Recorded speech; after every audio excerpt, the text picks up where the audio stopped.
নমস্কার বন্ধুরা, সুষমা কিচেনে আপনাদের সবাইকে আরও একবার স্বাগত জানিয়ে শুরু করছি আমার আজকের নতুন ভিডিও।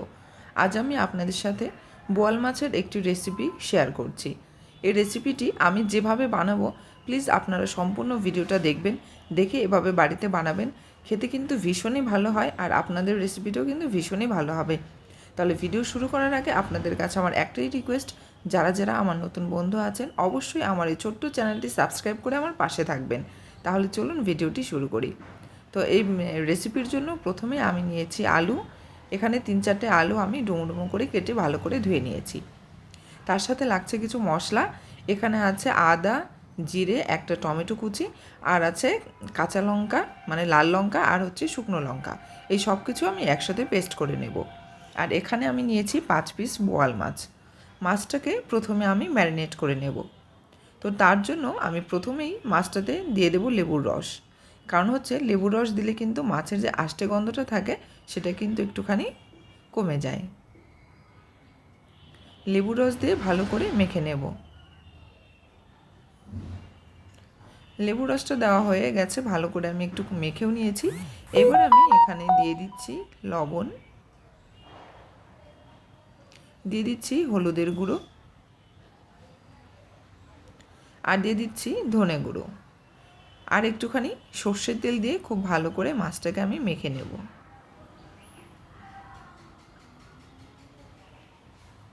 অনেকেই কিন্তু মাছ মাখানোর সময় শুধু নুন আর হলুদ দিয়ে মাছটা মাখে, কিন্তু এভাবে আপনারা করে দেখবেন।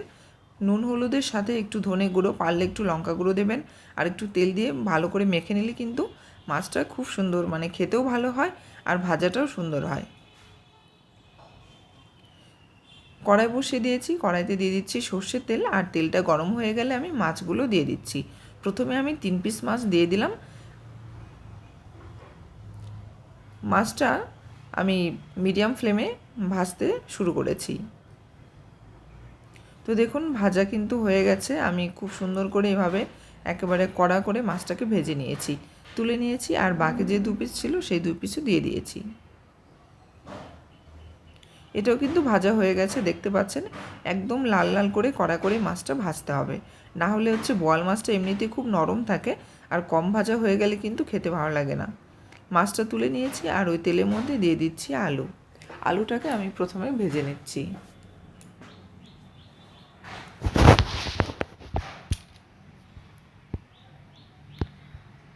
আলুর মধ্যে দিয়ে দেব লবণ আর হলুদের গুঁড়ো।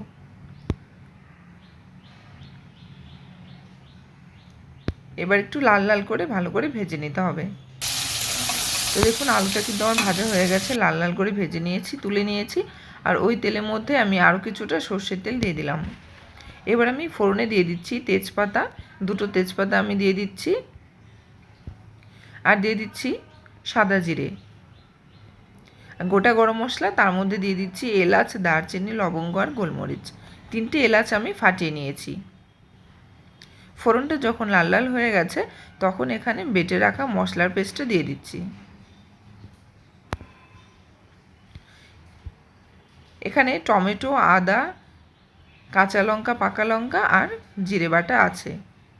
এবার আমি মশলা ধোয়া জল দিয়ে দিচ্ছি লবণ, হলুদের গুঁড়ো, ধনে গুঁড়ো, আর দিয়ে দিচ্ছি স্বাদ মতো চিনি। যেহেতু টমেটো দিয়েছি তো টক ভাবটা যাতে একটু কম হয় সেজন্য একটুখানি চিনি দিয়ে দিয়েছি। এবারে আস্তে আস্তে খুব সুন্দর করে এই মশলাটাকে কষাতে হবে। যত ভালো কষানো হবে রেসিপিটা কিন্তু ততটাই ভালো হবে। দেখতে পাচ্ছেন মশলাটাও কিন্তু খুব সুন্দর করে আমি কষিয়ে নিয়েছি। এবার আমি ভেজে রাখা আলুগুলো দিয়ে দিচ্ছি। আলুটা দিয়ে আমি কিছুক্ষণ নাড়াচাড়া করে কষিয়ে নেব।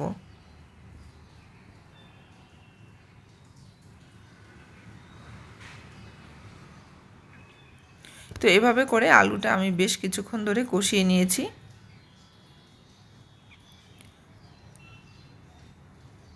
এবারে আমি দিয়ে দিচ্ছি গরম জল।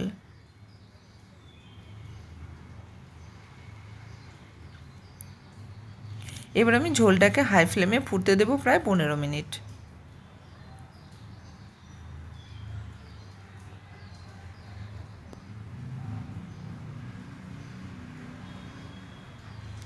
ঝোলটা ফুটে উঠেছে, দেখুন কতটা সুন্দর কালার হয়েছে।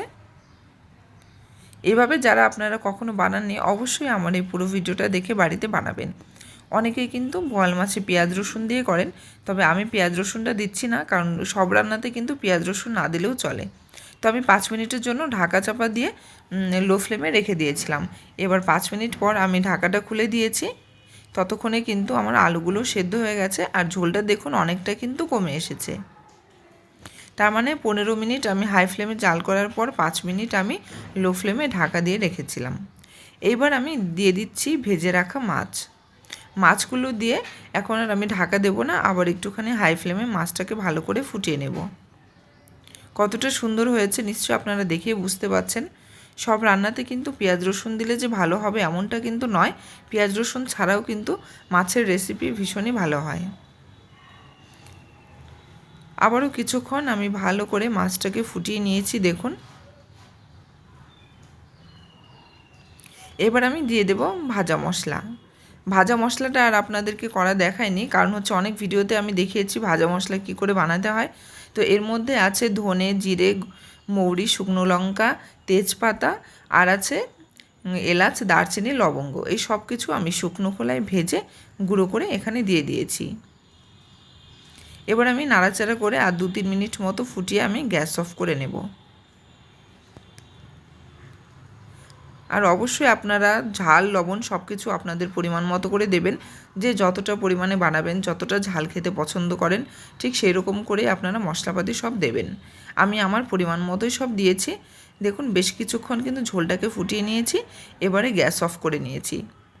আমার রান্নাটা কিন্তু একদম রেডি হয়ে গেছে, আপনারা দেখেই বুঝতে পারছেন কতটা টেস্টি হবে। তো আজকের রেসিপি কিন্তু আমি এখানেই শেষ করছি। ফিরে আসবো আরও একটি নতুন ভিডিও নিয়ে। ততদিন আপনারা সকলেই খুব ভালো থাকবেন, সুস্থ থাকবেন এবং অবশ্যই আমার এই ভিডিওটি যদি ভালো লেগে থাকে একটি লাইক করবেন, কমেন্ট করে জানাবেন কেমন হয়েছে এবং আমার এই ছোট্ট চ্যানেলটি আবারও বলছি সাবস্ক্রাইব করে আমার পাশে থাকবেন। তাহলে আজকের ভিডিও এখানেই শেষ করছি। নমস্কার।